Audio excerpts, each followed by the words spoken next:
આપણું ચેપ્ટર છે સ્થિત વિદ્યુત સ્થિતિમાન અને કેપેસિટન્સ. આ ચેપ્ટર શરૂ કરતાં પહેલાં થોડીક બેઝિક વાતો આ ચેપ્ટરની ડિસ્કસ કરી લઈએ. એટલે એ શરૂ કરતાં પહેલાં આપણે અહીંયા ડિસ્કશન કરશું. પહેલા ચેપ્ટરમાં જે ભણ્યા આપણે વિદ્યુત બળ, અને એ વિદ્યુત બળને વ્યાખ્યાયિત કર્યું કુલંબ બળથી, જે આપણે હતું કે Q1 Q2 અપોન R². આ વિદ્યુત બળ હતું. જે સમયે વિદ્યુત બળ ભણ્યા એ સમયે આ જ વિદ્યુત બળને આપણે ગુરુત્વાકર્ષણ બળ સાથે કમ્પેરિઝન કરીને જોયું હતું કે જેમ વિદ્યુત બળ Fe કહીએ તો એ કે Q1 Q2 અપોન R² છે, તેમ ગુરુત્વાકર્ષણ બળ Fg કહીએ તો એ G(m1 m2 અપોન R² છે. આ બંને લાગતા બળોમાં ઘણી બધી સરખામણી થઈ શકે એવું છે. જેમ કે અહીંયા પણ એક અચળાંક છે, અહીંયા પણ એક અચળાંક છે. જેમ અહીંયા Q1 અને Q2 બંને વિદ્યુત ભારો છે, તેમ અહીંયા M1 અને M2 બંને દળ છે, જે તે પદાર્થના કણના દળ છે. અહીંયા વિદ્યુત બળ અંતરના વર્ગના વ્યસ્ત પ્રમાણમાં છે. ગુરુત્વાકર્ષણ બળ પણ અંતરના વર્ગના વ્યસ્ત પ્રમાણમાં છે.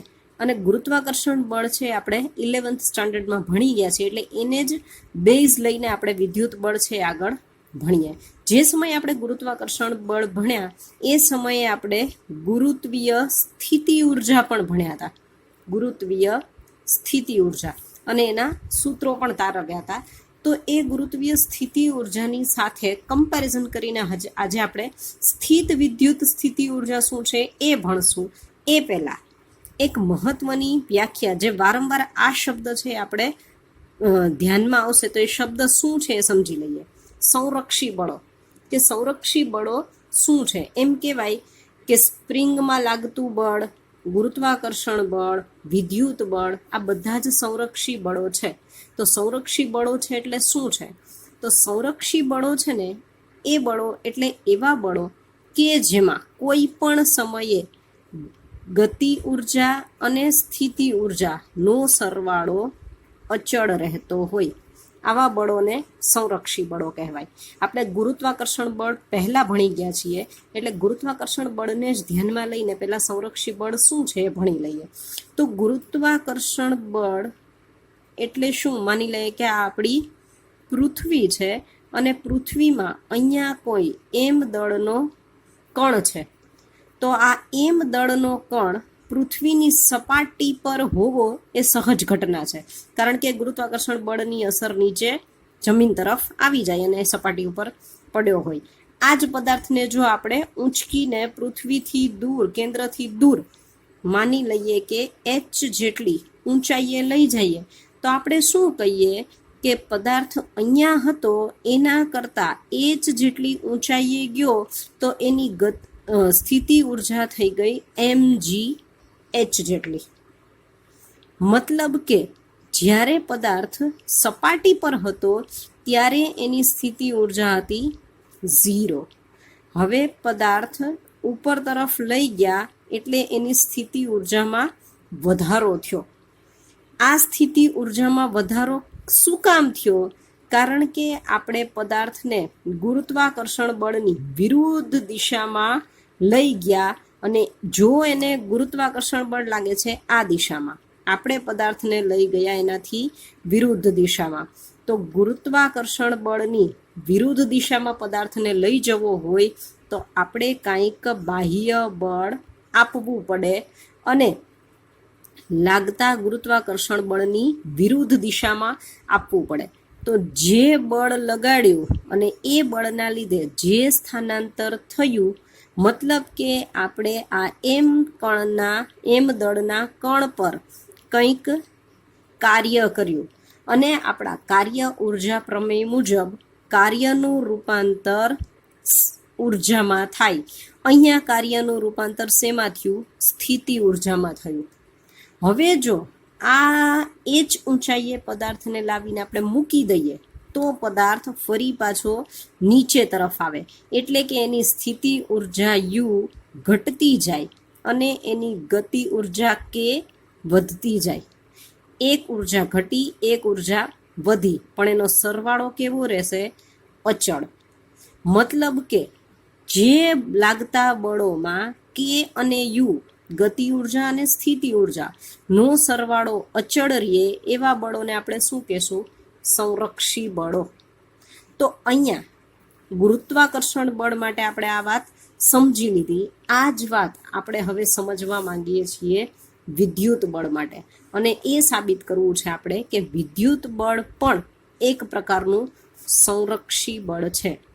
આ સમજવા માટે આપણે એક કલ્પના કરીએ કે માની લઈએ કે પ્લસ ક્યુ જેટલો, કેપિટલ ક્યુ જેટલો એક વિદ્યુત ભાર આપણે ઉગમ બિંદુએ મૂકેલો છે, અને આ પ્લસ ક્યુ વિદ્યુત ભારથી અમુક નિશ્ચિત અંતરે એક પી બિંદુ આવેલું છે, અને એનાથી દૂર એક આર બિંદુ આવેલું છે, અને હું આર થી પી તરફ પ્લસ સ્મોલ ક્યુ જેટલો વિદ્યુત ભાર લઈ જાઉં છું, આર થી પી તરફ આ દિશામાં. હવે આ વિદ્યુત ભાર પણ ધન વિદ્યુત ભાર, સ્મોલ ક્યુ વિદ્યુત ભાર પણ ધન વિદ્યુત ભાર, એટલે પ્લસ ક્યુના લીધે સ્મોલ ક્યુ ઉપર આકર્ષણ બળ લાગશે, અને સ્મોલ ક્યુના લીધે પણ પ્લસ ક્યુ ઉપર આકર્ષણ બળ લાગશે. પણ ધારી લઈએ કે સ્મોલ ક્યુ છે એ કેપિટલ ક્યુ કરતાં ખૂબ નાનો છે, અને સ્મોલ ક્યુ ને કેપિટલ ક્યુ બંને ગ્રેટર દેન 0 છે, મતલબ કે ધન છે, બંને ધન વિદ્યુત ભારો છે, અને સ્મોલ ક્યુ કેપિટલ ક્યુ કરતાં ખૂબ નાનો છે. એટલે કે કેપિટલ ક્યુના લીધે સ્મોલ ક્યુ અપાકર્ષાઈને દૂર જશે, પણ સ્મોલ ક્યુના લીધે કેપિટલ ક્યુ દૂર નહીં જાય. જેમ પૃથ્વી છે એ આપણી તરફ ખેંચાઈને નથી આવતી, આપણે પૃથ્વી તરફ ખેંચાઈને જઈએ છીએ, કારણ કે આપણું દળ પૃથ્વીના દળ કરતાં ખૂબ નાનું છે. તેવી જ રીતે અહીંયા સ્મોલ ક્યુ વિદ્યુત ભાર કેપિટલ ક્યુ વિદ્યુત ભારથી ખૂબ નાનો છે, એટલે સ્મોલ ક્યુના લીધે કેપિટલ ક્યુ પર લાગતું બળ ખૂબ ઓછું હશે, કેપિટલ ક્યુના લીધે સ્મોલ ક્યુ પર લાગતું બળ ખૂબ મોટું હશે, અને આ બંને વચ્ચે લાગશે અપાકર્ષણ બળ. આ અપાકર્ષણ બળના લીધે સ્મોલ ક્યુ છે તે દૂર જવો જોઈએ, પણ આપણે એને દૂર નથી જવા દેતા. આપણે શું કરીએ છીએ, કાંઈક એના પર બળ લગાડીને અહીંયા બાહ્ય બળ લગાડીએ છીએ, અને એ બાહ્ય બળ કેટલું લગાડીએ છીએ કે જેટલું કેપિટલ ક્યુ દ્વારા વિદ્યુત બળ લાગે છે. એટલે કેપિટલ ક્યુ માની લઈએ કે સ્મોલ ક્યુને દૂર ખસેડવા માટે અપાકર્ષણ બળ લગાડે છે, એ એફ ઈ જેટલું છે. તો એફ ઈની વિરુદ્ધ દિશામાં મારે લગાડવું પડશે બાહ્ય બળ, જેને હું કહું એફ એક્સટર્નલ. તો અહીંયા એફ એક્સટર્નલ બાહ્ય બળ એ એફ ઈ જેટલું જ અને એફ ઈથી વિરુદ્ધ દિશાનું હોય તો કોઈ નિશ્ચિત જગ્યાએ આપણે પ્લસ ક્યુને ગોઠવી શકીએ. હવે માની લઈએ કે આર થી પી સુધી આ પ્લસ ક્યુને હું લઈ આવી આ બિંદુએ. હવે આ બિંદુએ લાવ્યા, મતલબ કે મેં સ્મોલ ક્યુની સ્થિતિ ઉર્જામાં વધારો કર્યો. અહીંયા જેમ આપણે દૂર લઈ જતા હતા અને સ્મોલ ક્યુની એમ દળના કણની સ્થિતિ ઉર્જામાં વધારો થતો હતો, તેવી જ રીતે અહીંયા આર થી પી તરફ સ્મોલ ક્યુને લાવ્યા તો એની સ્થિતિ ઉર્જામાં વધારો થયો, અને એની સ્થિતિ ઉર્જામાં વધારો થયો શું કામ? કારણ કે આપણે બાહ્ય બળ એપ્લાય કર્યું, મતલબ કે કાંઈક કાર્ય થયું, કાર્યનું રૂપાંતર ઉર્જામાં થયું. તો અહીંયા એની સ્થિતિ ઉર્જાના સ્વરૂપમાં એ સંગ્રહિત થયું. હવે જો હું આ પી બિંદુએ સ્મોલ ક્યુને લાવીને મૂકી દઉં તો શું થશે? ફરી પાછો સ્મોલ ક્યુ છે અહીંયાથી દૂર તરફ ગતિ કરશે, એટલે કે લાગતા વિદ્યુત બળની અસર નીચે એ ગતિ કરશે ને દૂર જશે. જેટલી એની પાસે સ્થિતિ ઉર્જા હતી એ સ્થિતિ ઉર્જાનું રૂપાંતર ગતિ ઉર્જામાં થશે, અને સ્મોલ ક્યુ છે એ દૂર જશે, એનું રૂપાંતર થશે ગતિ ઉર્જામાં. તો અહીંયા પણ પી બિંદુ એની ગતિ ઉર્જા હતી એ ગતિ ઉર્જા હવે ઘટતી જાય છે, પી બિંદુએ જે એની સ્થિતિ ઉર્જા હતી એ સ્થિતિ ઉર્જા ઘટતી જશે અને ગતિ ઉર્જા વધતી જશે. મતલબ કે કે પ્લસ યુ બરાબર અચળ રહેશે. એટલે કે એમ કહેવાય કે વિદ્યુત બળ પણ એક પ્રકારનું સંરક્ષી બળ છે. બરાબર. આપણે સૂત્રના સ્વરૂપમાં આ જ ઘટનાને જોઈએ તો અહીંયા કરવું પડતું કાર્ય એટલે ક્યાંથી ક્યાં સુધી, આર થી પી સુધી સ્મોલ ક્યુ વિદ્યુત ભારને લઈ જવા માટે કરવું પડતું કાર્ય. અહીંયા કરવું પડતું કાર્ય એ અચલ બળ વડે થયેલું કાર્ય નહીં, પણ ચલ બળ વડે કે સતત બળમાં વધારો કરવો પડે છે એવું બળ છે. તો ચલ બળ વડે થતા કાર્યનું સૂત્ર એફ ડોટ ડીઆર. ક્યાંથી ક્યાં સુધી સંકલનની લિમિટ ક્યાંથી ક્યાં સુધી લેશું તો આર બિંદુથી પી બિંદુ સુધી. બરાબર. હવે અહીંયા જે બાહ્ય બળ લગાડ્યું એના માટે હું લખું એફ એક્સટર્નલ, પણ એફ એક્સટર્નલ બરાબર માઇનસ એફઈ છે, તો હું અહીંયા લખું આર થી P minus F E dot DR. F E માટે હું સ્મોલ ક્યુ ઈ એમ પણ લખી શકું, તો અહીંયા લખીએ માઇનસ સ્મોલ ક્યુ આર થી પી ઈ ડોટ ડીઆર. આ શું થયું? બાહ્ય બળ વડે સ્મોલ ક્યુને આરથી પી સુધી લાવવા માટે કરવું પડતું કાર્ય, અને અહીંયા કરવું પડતું કાર્ય એ સ્થિતિ ઉર્જાના ફેરફાર બરાબર હોય, એટલે હું અહીંયા લખી શકું WRP બરાબર ડેલ્ટા યુ. તો સ્થિતિ ઉર્જામાં કેટલો ફેરફાર થયો? તો સ્થિતિ ઉર્જાના ફેરફારની ગણતરી માટે આપણે શું લઈએ? અંતિમ સ્થિતિ ઉર્જા માઇનસ પ્રારંભિક સ્થિતિ ઉર્જા.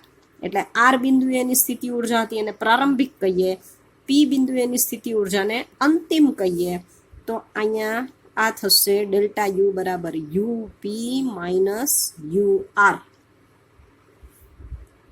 તો આ આખા જ સૂત્રનું એનાલિસિસ સમજવું હોય તો કેમ કહેવાય? WRP એટલે આર થી પી બિંદુ સુધી સ્મોલ ક્યુ વિદ્યુત ભારને લાવવા માટે બાહ્ય બળ વડે કરવું પડતું કાર્ય. ડેલ્ટા યુ એટલે સ્થિતિ ઉર્જામાં થયેલો ફેરફાર, યુપી એટલે પી બિંદુએ સ્થિતિ ઉર્જા, યુ આર એટલે આર બિંદુએ સ્થિતિ ઉર્જા. અહીંયા બે વાતો છે ને તે આપણે યાદ રાખીએ કે જો માની લઈએ કે હું આર બિંદુથી પી બિંદુ સુધી સ્મોલ ક્યુ વિદ્યુત ભારને લાવી, હવે એ આ રસ્તે લાવી કે અહીંયાથી આ રસ્તે લાવી કે અહીંયાથી આ રસ્તે લાવી, એનાથી અહીંયા મૂલ્યોમાં કોઈ જ ફેર નથી પડતો.